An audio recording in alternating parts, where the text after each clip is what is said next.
शांति, कभी सुख, कभी ऐश्वर्य ये टिकेगा नहीं और दुर्गति निश्चित हो जाएगी। बहुत ध्यान से सुने। एक श्लोक में 6 दोष और दूसरे श्लोक में 7 दोष।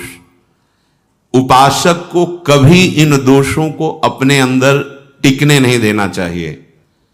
और जो संसार के मार्ग में चल रहे हैं, अगर इन दोषों में चलेंगे तो वो जो आपके पुण्य कर्मों से ऐश्वर्य है भी वो नष्ट हो जाएगा।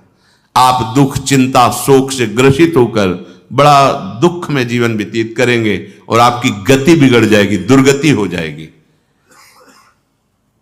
विकत्थनः स्पृहायुर्मनस्वी बिभ्रत कोपम चपलो अरक्षणश्च एतान् पापाः षण्णराः पाप धर्मान् प्रकुर्वते नोत्र सन्तः सुदुर्गे संभोग संविद विषमोति मानी दत्तानुतापी कृपणो बलीयान् वर्ग प्रशंसी वनितास्तु देष्टा एते परे सप्तनशंस वर्गाः। जो अपने मुख से अपनी बड़ाई प्रशंसा करता है,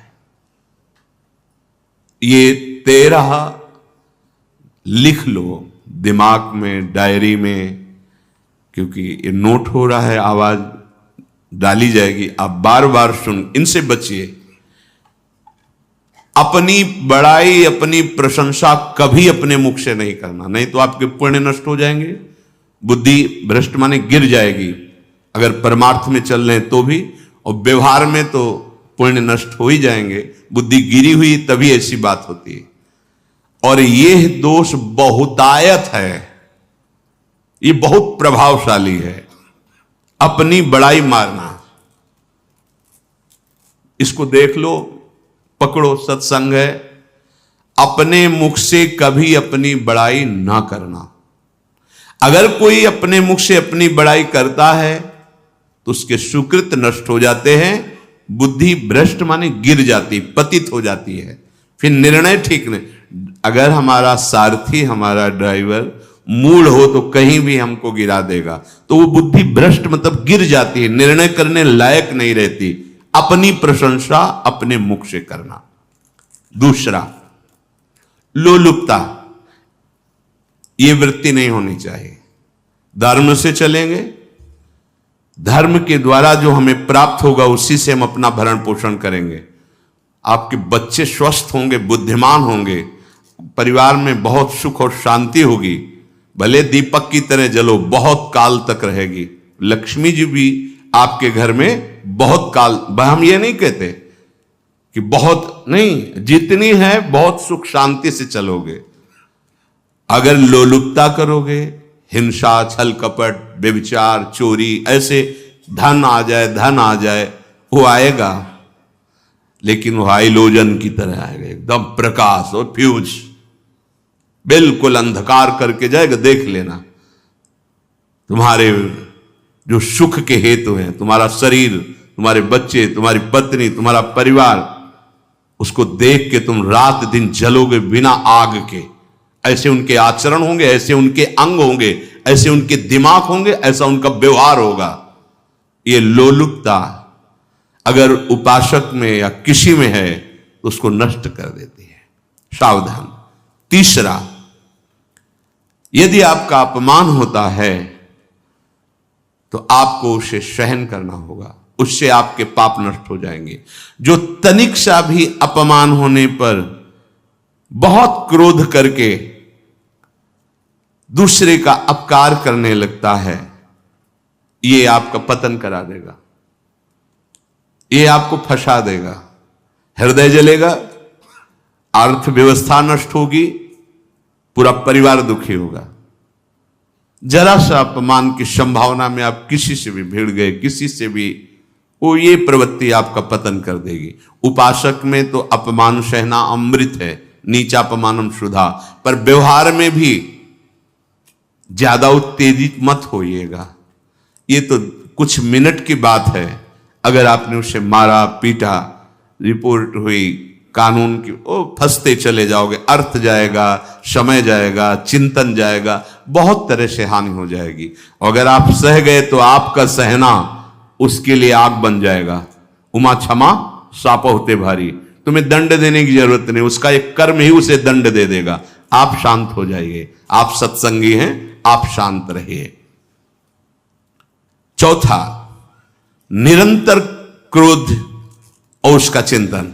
बैठे बैठे बस द्वेषियों का चिंतन ही हो रहा है, अंदर क्रोध का चिंतन और द्वेषियों का चिंतन ही हो रहा है। द्वेष भरी बातें, द्वेष भरे क्रियाएं, उन्हीं का चिंतन करके जलते रहना क्रोध से। उपासक को तो क्रोध करना ही नहीं चाहिए, बहुत शांत। ठीक है, अभ्यास में कभी क्रोध हो सकता है, उसको फिर समन करो, अंदर से प्रायश्चित जैसा कि अब गलती हुई, आगे नहीं करेंगे। और व्यवहार में भी क्रोध को आप पीना सीखें। अगर बार बार आपका क्रोध प्रकट होता ही रहेगा, आपका स्वभाव बिगड़ जाएगा, आपके पुण्य नष्ट हो जाएंगे और आपका जीवन नष्ट हो जाएगा। देने वाला उतना दे देगा आपको, आनंदित रहो। पैसा खर्चा सब पूरे जीवन का विध्वंस मचा दिया क्रोध ने।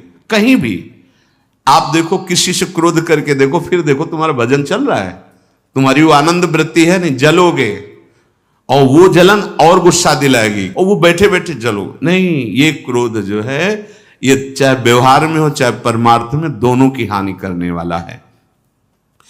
और आश्रित जनों की रक्षा ना करना। अगर कोई भाग कर आपके पास आ गया है, कोई पशु पक्षी या कोई मनुष्य, आपको चाहिए कि अब चाहे हमारे पहले प्राण जाएं, उसकी रक्षा करेंगे। सीवी जैसे तो कोई बिरले ही होते हैं, पर इतना जरूर ध्यान रहे, जैसे कोई पशु पक्षी किसी भय से आपके सीमा के अंतर्गत आ गया है, अब उसकी रक्षा करनी है आपको। अगर आप स्वयं मार देते हैं या मरवा देते हैं, या आपके सुकृत नष्ट कर देगा, या आपकी दुर्गति का कारण बन जाएगा। और जो पाप कर्म उत्साहित होकर करते हैं, उपासक को तो बहुत सावधान रहना चाहिए, पर व्यवहार में भी जो नहीं करना चाहिए, अगर वो पाप कर्म आपके द्वारा मन में प्रेरित हो रहे हैं, संकल्प बन रहा है, क्रियाएं हो रही, दुर्गति पक्की, पुण्य नष्ट हो जाएंगे, दुख अशांति बढ़ती चली जाएगी, कभी शांति नहीं प्राप्त कर पाएंगे। ऐसा नहीं कि जो मन में आवे सो करे। पापाचरण निडर और उत्साहित होकर करना, अगर ऐसे लक्षण है, निश्चित दुर्गति होती है। ये 6, अपनी बहुत बड़ाई करने वाला अपने मुख से, लोलुपता, तनिक से अपमान में सहन ना करने वाला, निरंतर क्रोधी और आश्रित जनों की रक्षा न करने वाला, और निडर हर्षित होकर पाप कर्म करने वाला। दूसरे श्लोक में 7 है, 6 ये 7।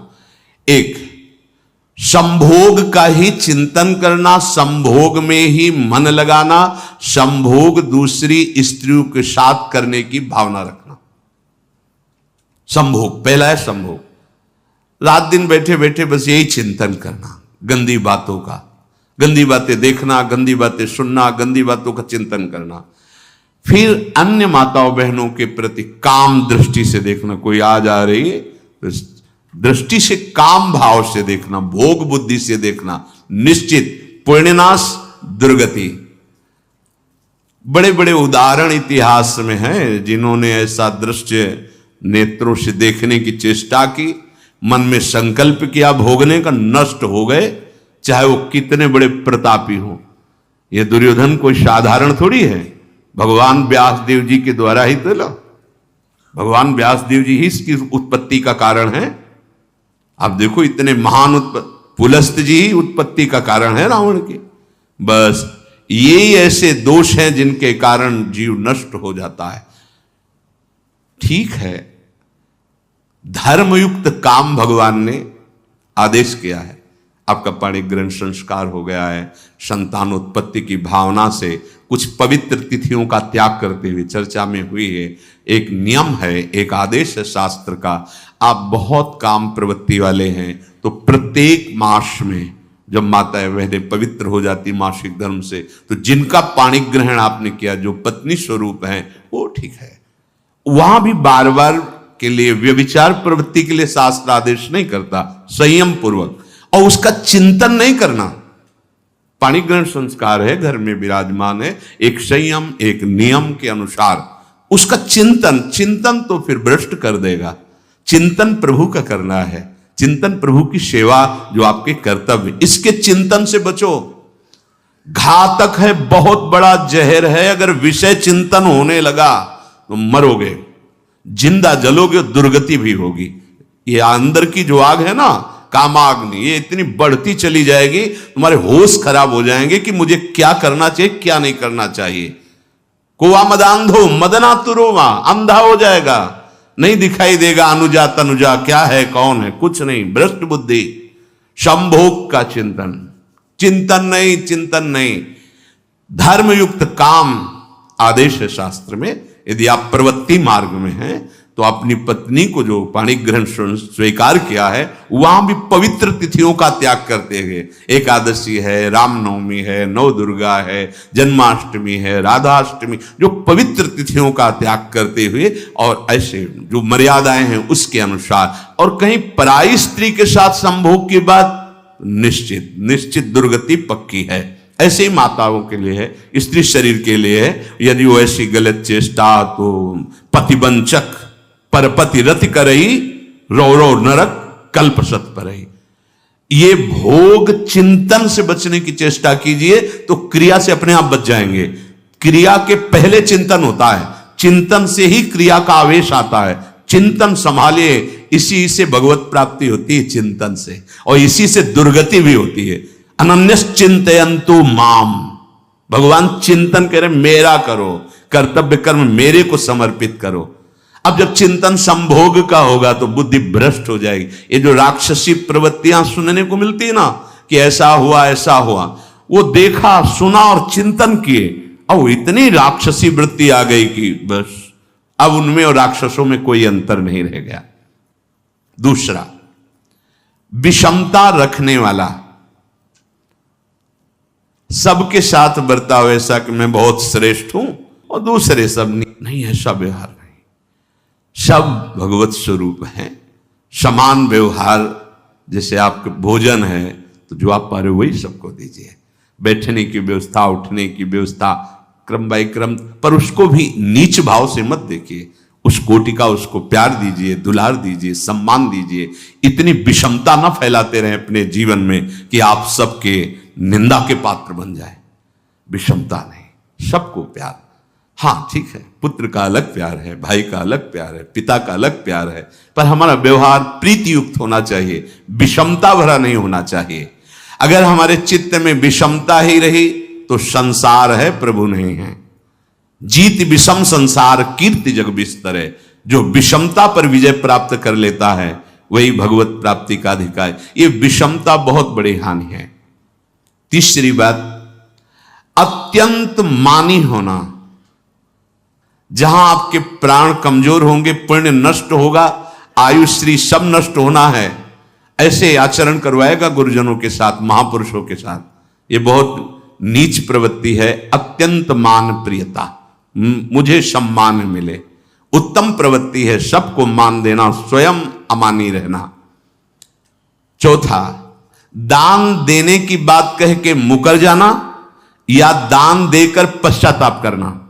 दे दिया है, बहुत जल रहे हो, दूसरे से वार्ता कर रहे हो कि पता नहीं क्या यार बुद्धि में हो गया, हमने उसको इतना कहा था, उतना दे दिया, क्यों दे दिया, ऐसा ऐसा, मतलब अंदर चिंतन करना, क्यों दे दे तो दिया। इसके बाद जो आपका ये जलन हो रही, पश्चाताप, सुकृत नष्ट हो रहे हैं। दान देकर पश्चाताप करना या दान देने की बात कह के मुकर जाना। जैसे आपने कह दिया आपको इतना इतना ऐसा, अब आप मुकर गए, ब्याज सहित तुम्हें देना होगा, ये तुम्हारी दुर्गति का कारण बन जाएगा। ऐसे ही नहीं बोलना चाहिए, बहुत होश से। वाणी एक अमोल है, जो कोई बोले जान, ये तराजू तौल के तब मुख बाहर आन। पांचवा, अत्यंत कृपण होना। ना परिवार को सुखी कर पा रहा, ना अपने को सुखी कर पा रहा है। एक एक सिक्का बैंक में जो मर गया। धन की वास्तविक गति यही है कि अपने परिवार को खूब उसकी अनुकूलता प्रदान करो, उसमें से कुछ हिस्सा किसी ऐसे को जिससे तुम्हें बदले में कुछ लेने की भावना ना हो। कोई साधु महात्मा, गाय, पशु, पक्षी, किसी भी जीव बीमार है शरीरधारी, उसके जिससे कुछ कभी लेने की भावना ना हो, एहसान की भावना ना हो। सो धन धन्य प्रथम गति जाकी, धन्य हो गया उसका धन। अब वो कृपण का धन किसी काम में ना स्वसुख, ना परिवार के सुख, ना धर्म कार्यों में, व्यर्थ जीवन चला गया। उसी धन का चिंतन करना, उसी का संग्रह करना और उसी की रक्षा करते करते शरीर छोड़ देना, तो चिंतन बिगड़ गया। तो कह रहे हैं जो कृपणता है और अर्थ और काम की प्रशंसा, उसी की चर्चा, उसी का चिंतन, रुपया और भोग, उसी की चर्चा कर, जहां बैठे रुपया की चर्चा, भोग की चर्चा, जहां एकांत में बैठे उसी का चिंतन, कैसे रुपया बढ़े, कैसे भोग मिले। और अगर अवसर मिला तो रुपया अधर्म से आवे चाहे धर्म से, उसको इसकी कोई परवाह नहीं। भोग चाहे धर्म से हो चाहे अधर्म से, जिसका अर्थ और काम भोग ही चिंतन है वो धर्म नहीं। जिसका धर्म चिंतन का विषय है तो अर्थ और काम भी ऐसा होगा जो मोक्ष प्रदान करने वाला हो। धर्म, अर्थ, काम, मोक्ष। और जो बालक, स्त्री, पागल, असहाय, जो इनकी रक्षा न करके इनकी हानि करता है, दुर्गति निश्चित है। माना आपकी पत्नी है, उसका स्वभाव बिगड़ा हुआ है, क्रोधी है, कटु वचन बोल, लेकिन आपके ही प्रारब्ध के लिए, माना आपका पति ऐसा स्वभाव वाला है, पर आपके ही प्रारब्ध से तो संयोग बना है आकर, अब इसका निर्वाह कर ले जाओ तो पवित्र हो जाओगे दोनों।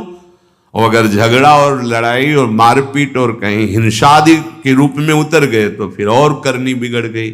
बालक है, आप उसको ज्ञान नहीं कि आप पवित्र है, कि आप पवित्र है, उसको ज्ञान नहीं कि आप उसके साथ व्यवहार अच्छा कर रहे हैं कि बुरा कर रहे हैं। रक्षा करनी है आपको, शोषण नहीं करना। कह रहे स्त्री, बालक और पागल, जैसे विक्षिप्त है, पागल है, आपको रक्षा करनी है। बन जाए तो उसको भोजन, ऐसा नहीं कि ईंट मारो, उसको अपमानित करो। उसकी बुद्धि खराब है, प्रारब्धवशात खराब हो गई है, तो शास्त्र आज्ञा करता है स्त्री, बालक, जैसे पागल, विक्षिप्त आदि हैं, असहाय है, असमर्थ है, बूढ़ा है, वो आप सेवा भी करो तो वो गाली दे सकते हैं, उनकी बुद्धि बिगड़ गई। आपको उनको दंड नहीं देना, मारना नहीं है आपको। मान लो आपके बड़े बूढ़े बुजुर्ग जन हैं, आप सेवा भी कर रहे हो तो आपको कटु वचन बोल सकते हैं, आपकी निंदा कर सकते हैं, लेकिन आपको उनके साथ व्यवहार सद करना है। अगर आपने इन दोषों को स्वीकार किया तो निश्चित आपकी दुर्गति होगी, ना इस लोक में आपको शांति मिलेगी ना परलोक में। इसलिए इन दोषों को बार बार सुन करके और हृदय में जांचो कि कहीं है तो नहीं, अगर है तो सत्संग, भजन बल, भगवत प्रार्थना के बल से इन दोषों का त्याग कर दो, जीवन मंगलमय हो जाएगा। शेष चर्चा आगे। श्री राधा वल्लभ लाल।